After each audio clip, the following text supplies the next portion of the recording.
Hello everyone, my name is Sarjit Saini।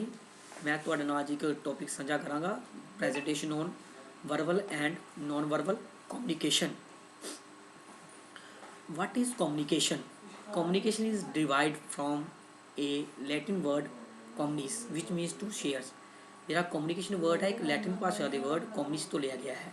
It is be sharing of idea, concept, feeling and emotion। ਇਸ idea concept feeling and emotion ਅਸੀਂ ਕਿਸੇ ਵਿਅਕਤੀ ਨੂੰ ਵਿਅਕਤ ਆਪਣੇ ਕਰ ਸਕਦੇ ਹਾਂ। Next is point is communication is a two way process. ਇਹ ਦੋ ਤਰ੍ਹਾਂ ਦਾ ਪ੍ਰੋਸੈਸ ਹੈ, sender to receiver and receiver to sender. ਉਹ ਦੁਬਾਰਾ ਅਸੀਂ ਰਿਸੀਵਰ ਕੋ ਫੀਡਬੈਕ ਲਾਵਾਂਗੇ। ਔਰ next point is the communication process. ਕੋਈ ਵੀ ਮੈਸੇਜ ਹੈ ਅਸੀਂ sender to receiver and receiver ਦੁਆਰਾ ਫੀਡਬੈਕ ਦੇਗਾ ਸੈਂਡਰ ਨੂੰ। ਇਹ ਕਿਸੇ ਮੀਡੀਅਮ ਰਾਹੀਂ ਮਾਧਿਅਮ ਰਾਹੀਂ ਜਿੱਦਾਂ ਆਪਣੇ ਟੈਲੀਫੋਨ ਰਾਹੀਂ ਜਾਂ ਮੋਬਾਈਲ ਰਾਹੀਂ ਇਹ ਆਪਣਾ ਮੈਸੇਜ ਕਨਵੇ ਕਰੇਗਾ ਦੀ ਕਮਿਊਨੀਕੇਸ਼ਨ ਪ੍ਰੋਸੈਸ 'ਚ। ਔਰ next is what are the most common way or method on how we communicate with people around us। way of communication ਅਸੀਂ way of communication ਦੀ ਗੱਲ ਕਰਾਂਗੇ। ਜਿੱਦਾਂ ਇਸ 'ਚ ਦੋ ਤਰ੍ਹਾਂ ਦਾ ਵੇ ਹੈ, verbal communication and non verbal communication. Verbal communication through the word we use, ਅਸੀਂ ਇਹ ਵਰਡ ਯੂਜ਼ ਕਰਕੇ ਆਪਣੀ ਸ਼ਬਦਾਂ ਦਾ ਪ੍ਰਯੋਗ ਕਰਕੇ ਵਰਬਲ ਕਮਿਊਨੀਕੇਸ਼ਨ ਬਾਰੇ ਦੱਸਦੇ ਹਾਂ। ਐਂਡ ਨॉन ਵਰਬਲ ਵਿੱਚ bodily action and vocal qualities that accompany a verbal message.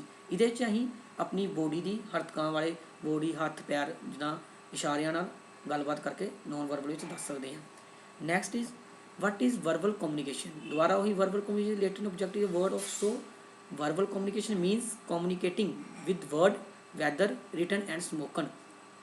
ਇਸਨੂੰ ਅਸੀਂ ਲਿਖ ਕੇ ਜਾਂ ਬੋਲ ਕੇ ਵਰਬਲ ਕਮਿਊਨੀਕੇਸ਼ਨ ਬਾਰੇ ਅਸੀਂ ਗੱਲਬਾਤ ਕਰ ਸਕਦੇ ਹਾਂ। ਔਰ ਨੈਕਸਟ ਇਜ਼ ਵਰਬਲ ਕਮਿਊਨੀਕੇਸ਼ਨ।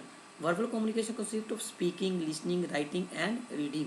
ਇਹਨੂੰ ਅਸੀਂ ਸਪੀਕਿੰਗ ਵਾਲੇ ਬੋਲ ਕੇ, ਲਿਸਨਿੰਗ ਸੁਣ ਕੇ, ਰਾਈਟਿੰਗ ਲਿਖ ਕੇ ਐਂਡ ਰੀਡਿੰਗ ਲਿਖ ਕੇ ਬਾਰੇ ਕਮਿਊਨੀਕੇਸ਼ਨ ਬਾਰੇ ਅਸੀਂ ਗੱਲਬਾਤ ਕਰ ਸਕਦੇ ਹਾਂ। Next merit of verbal communication. Merit of verbal communication ਦਾ ਮਤਲਬ ਹੋ ਗਿਆ ਆਪਣੇ ਐਡਵਾਂਟੇਜ ਆਫ ਵਰਬਲ ਕਮਿਊਨੀਕੇਸ਼ਨ। ਜਿੱਦਾਂ ਪਹਿਲਾ ਪੁਆਇੰਟ ਆਏਗਾ ਇਹਦੇ ਵਿੱਚ more personal and informal, make immediately impact, provide opportunity for interaction and feedback, help us correct or message according to the feedback and non-verbal cues for the listener, it is very fast and non-expensive। ਇਹ ਬਹੁਤ ਤੇਜ਼ ਹੈ ਔਰ ਇਹਦੇ 'ਚ ਕੋਈ expense ਵੀ ਨਹੀਂ ਲੱਗਦੇ, ਕੋਈ ਖਰਚਾ ਨਹੀਂ ਹੈ ਇਹਦੇ 'ਚ, ਬੜਾ ਫ੍ਰੀ ਆਫ ਕਾਸਟ ਹੈ। ਅਗੇ ਡੀਮੈਰਿਟਸ 'ਚ ਆ ਗਿਆ ਮਤਲਬ ਡਿਸਐਡਵਾਂਟੇਜ। ਇਹ words once interrupt can be taken back.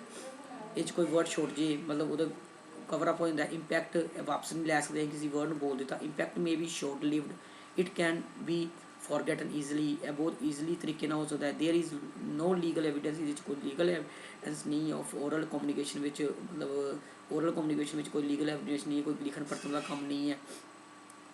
ਅਤੇ next is barrier in communication. ਕਿਹੜੀਆਂ ਰੁਕਾਵਟਾਂ ਸਾਡੀਆਂ ਕਮਿਊਨੀਕੇਸ਼ਨ 'ਚ, noise, misconception, inappropriate medium, language difference ਆ ਜਾਂਦੀ ਕਈ ਵਾਰ, ਇਮੋਸ਼ਨਸ ਆ ਜਾਂਦੇ, ਪੂਅਰ ਲਿਸਨ ਸਕਿੱਲਸ ਆ ਜਾਂਦੇ ਸਾਡੇ, ਡਿਸਟਰੈਕਸ਼ਨ ਆ ਜਾਂਦੀਆਂ। ਠੀਕ ਹੈ ਸਰ। ਅੱਗੇ ਨੈਕਸਟ ਸਾਡੇ ਪੁਆਇੰਟ ਦੀ ਗੱਲ ਕਰੀਏ, what is non verbal communication. Non verbal communication is defined as the process of using wordless message to generate meaning। The use of non-verbal communication can create a whole new meaning to a message। What is non-verbal communication? And next is non-verbal communication, which non-verbal communication including the unwritten, unspoken message, both intentional and unessential। Unwritten बिना लिखे और बिना बोल के इशारियां ਨਾਲ ਗੱਲਬਾਤ ਕਰਕੇ non verbal communication. And next is forms of non verbal communication, facial expression, gesture, eyes contact, body movement. ਇਹ 'ਚ ਅਸੀਂ ਫੇਸ ਦੇ ਐਕਸਪ੍ਰੈਸ਼ਨ ਨਾਲ, ਆਈਜ਼ ਦੀ ਅੱਖਾਂ ਦੇ ਇਸ਼ਾਰੇ ਨਾਲ ਐਂਡ ਬੋਡੀ ਮੂਵਮੈਂਟ ਤੇ ਆਪਣੀ ਬੋਡੀ ਦੇ ਹਰਕਤਾਂ ਨਾਲ ਬਾਰੇ ਅਸੀਂ ਨॉन वर्बल ਤੇ ਕਮਿਊਨੀਕੇਸ਼ਨ ਦੀ ਬਾਰੇ ਗੱਲਬਾਤ ਕਰ ਸਕਦੇ ਹਾਂ। ਨੈਕਸਟ ਪੁਆਇੰਟ ਦੀ ਗੱਲ ਕਰੀਏ, forms of non verbal communication, voice, touch, time, para language. जिदा मतलब वॉइस आवाज़ कट के, टच के शरीर, टाइम, पैरा लैंगुएज, टाइम के अकॉर्डिंग भी। तो उसके बाद असी feature of non verbal communication. Non verbal communication flow through all act of speaking and writing. And second is in fact they are wordless message. And third is it is a creative activity which comes through stimulus process by mind. And next point की गल करिए advantage of non verbal communication the use of non verbal communication can clarify even the toughest message to understand toughest message to understand sometimes non-verbal cues can be more meaningful than the word themselves. Next, thank you.